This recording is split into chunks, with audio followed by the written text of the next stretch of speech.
Bhairavi today episode சிந்து feel பண்ணுறாங்க. என்னானதா டாக்டரே உனக்கு எவ்வளோ கஷ்டம் அதை நினைக்கும் போது எனக்கு ரொம்ப கஷ்டமாக இருக்கும். உனக்கும் கஷ்டமாக தானே இருக்கும் சிந்து. நீ அப்போ என்னை ஏமாத்தினதை விட இப்போ எனக்கு அது பெருசாக தெரியல அந்த வலின்றாங்க.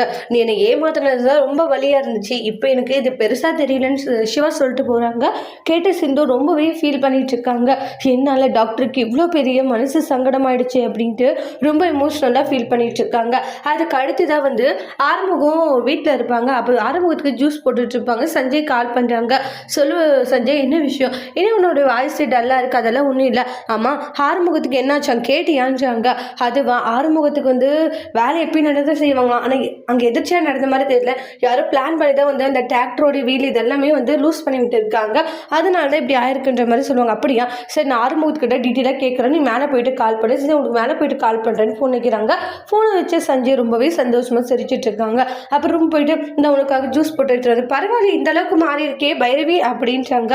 உனக்காக ஒன்று இல்லை சரியா, அத்தை ஒன்று நல்லா பார்த்துக்க சொல்லிட்டு போனாங்க, அதனால மட்டும் அப்படியே ரொம்ப அக்கறை இருக்கிற மாதிரி நடிக்காத அப்படின்ற மாதிரி அந்த இடத்துல பேசுறாங்க. சரி சஞ்சய் தான் கால் பண்ணுறான், உங்ககிட்ட பேசணும்னு சொன்னான், என்கிட்ட என்ன பேசணுமா? அதுவா, நீ கீழே விழுந்தில்ல, அது எப்படி என்னன்னு விசாரிக்கிறதுக்காக அவனுடைய உதவி ஒன்றும் தேவையில்லைன்றாங்க. நான் பேசுன்னு சொன்னேன் இல்லைன்னு வாங்க, என்ன ஆறுமுகம் இப்படி நடந்ததா சொன்னா பைரவி எப்படி இருக்கு உங்களுக்கு அப்படின்றாங்க. உங்களுக்கு வேற யாராச்சும் மேலே சந்தேகம் இருக்கா? எனக்கு ஊ மேலே தான் சந்தேகமாக இருக்கணும்னு ஷாக் ஆகுறாங்க. என்ன ஏன் மேலேயா? ஆமாடா ஊ மேலே தானே ஒன்று. பைரவி வாங்கிட்டு சாரி சஞ்சய், ஆறுமுகம் இப்படி பேசின தப்புன்னு அப்பர் பண்ணுறேன்னு ஃபோன் வச்சிருவாங்க. ஆறுமுகம், உனக்கு சஞ்சய் உதவி பண்ணுறேன்னு சொன்னால் அவரவே நீ இப்படி தான் பேசுவியா? இங்கே பார் சந்தேகம் நீ யார் மேலே இருக்குன்னு கேட்டால் அப்படி தானே சொல்ல முடியும் பைரவின்றாங்க. நீ பண்ணிட்டு இருக்கிறது தப்பு, உனக்கு உதவி செய்யணும்னு நினைக்கிறவங்களவே இப்படி பேசியிருப்பாரு, நீ உனக்கு இன்னமும் வேணும், இன்னும் நீ அசிங்கப்படணும் அப்படின்ட்டு ஜூஸு மேலே ஊற்றிட்டு போயிடுவாங்க. அடி பாவி, இப்படி ஊற்றிட்டியே, அத்தை மாமா ஏன்னா நல்லவங்க தானே, அவங்கக்கிட்ட போய் இப்படி ஒரு பொண்ணு பெற்றிருக்காங்களே அப்படின்ற மாதிரி ஆறுமுகம் நினைக்கிறாங்க. அப்புறமா ரெஸ்ட் ரூம் கிளம்பி போவாங்க. போகும்போது பார்த்தீங்கன்னா போயிட்டு வரவும் மேட்டுக்கு வலிக்கு கீழே விழுந்துருவாங்க. மறுபடியும் பைரவி வந்து என்ன கீழே படுத்துட்டு இருக்காடி பாவி, வலிக்கு விழுந்துட்டேன்றாங்க. என்னது விழுந்துட்டியாமா? நீ எதுக்கு போன? ஜூஸை மேலே கூட்டிகிட்டு போனேன்ல, வாஷ் பண்ணுறதுக்காக போனேன், இப்படி ஆயிடுச்சுன்னுவாங்க. ஹெல்ப் பண்ணணும்னு ஷோல்டர் மேலே கை வைப்பாங்க. முறைக்கிறாங்க பைரவி, நான் வேணும்னு பண்ணல, எனக்கு வலி அப்படின்றாங்க. அதுக்கப்புறம் படுத்துட்டு ஆறுமுகத்தை கேரிங்காக பார்த்துக்கிறாங்க. எப்படி ஒருத்தி கூட எப்படி தானே இருக்க போடணும் அப்படின்ற மாதிரி ஆறுமுக சமைக்க விட நினச்சிட்டு இருக்காங்க. மறுபடியும் கோட்டை இறங்க வர சொல்லியிருப்பாங்க. அங்கே வெளியே வெயிட் பண்ணிட்டு இருக்காங்க எல்லாரும். அதுக்கப்புறமா அன்னபூரணி சிவா கிட்ட வந்து சிவான்றாங்க, என்ன நடக்குது எனக்கு புரியலப்பா, நீ கோர்ட்டில் வந்து நான் ஸ்னேகாவை காதலிச்சேன்னு சொல்கிறேன், அப்போ சிந்து காலத்தில் ஏன்பா தாலி கட்டினேன், என்ன நடக்குதுங்க?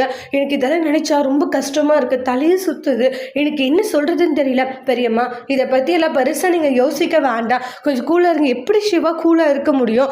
இப்படியெல்லாம் என்னால் கூலாக இருக்க முடியல. சிவா உங்களுடைய பெரியம்மா சமாதானப்படுத்திட்டு போயிடுவாங்க. அப்புறம் கோர்ட்டுக்கு மறுபடியும் கூப்பிட்றாங்க.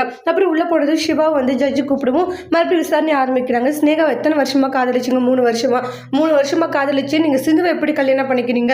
சிவா, நீங்கள் பண்ணது எவ்வளோ பெரிய தப்பு தெரியுமா? 2 பொண்ணுடைய வாழ்க்கையை கேள்விக்குரிய பண்ணிட்டீங்க, நீங்கள் பண்ணிட்டு இருக்கிறது ரொம்ப பெரிய தவறு அப்படின்ட்டு எல்லாம் சொல்கிறாங்க. இதுக்கு என்ன தண்டனை இருக்குன்னு தெரியுமா அப்படின்ட்டு எல்லாம் சொல்லவும் சிந்து ஃபீல் பண்ணிட்டு இருக்காங்க. ஸ்னேகாவும் விசாரணை கூப்பிட்றாங்க. ஸ்னேகா, உங்களுடைய ஒப்பீனியன் என்ன அப்படின்னு கேட்கும்போது, சிவா தப்பு பண்ணிக்கிட்டான், ஆனால் சிவா எனக்கு வேணும், நீங்கள் சிந்துவை விட்டு விலகிட்டு சிவாவை எனக்கு கல்யாணம் பண்ணி வைங்க, ஒன்று சேர்த்து வைங்கன்ற மாதிரி சொல்லுவாங்க. சிவா உங்களுக்கு எவ்வளோ பெரிய துரோகம் பண்ணியிருக்காங்க, பண்ணியிருந்தாலையும் சிவா வந்து 3 வருஷமாக காதலிச்சுட்டு நான், அதனால தான் பார்த்தீங்கன்னா சிவா, நீங்கள் என்னதான் தப்பு பண்ணாலுமே ஆனால் அது பெருந்தன்மையை ஏற்றுட்டு உங்களை வாழறதுக்காக அவங்க ஒத்துக்கிறாங்க அப்படின்ற மாதிரி சொல்கிறாங்க. சிந்துவியை கூப்பிட்டு விசாரணை பண்ணுறாங்க.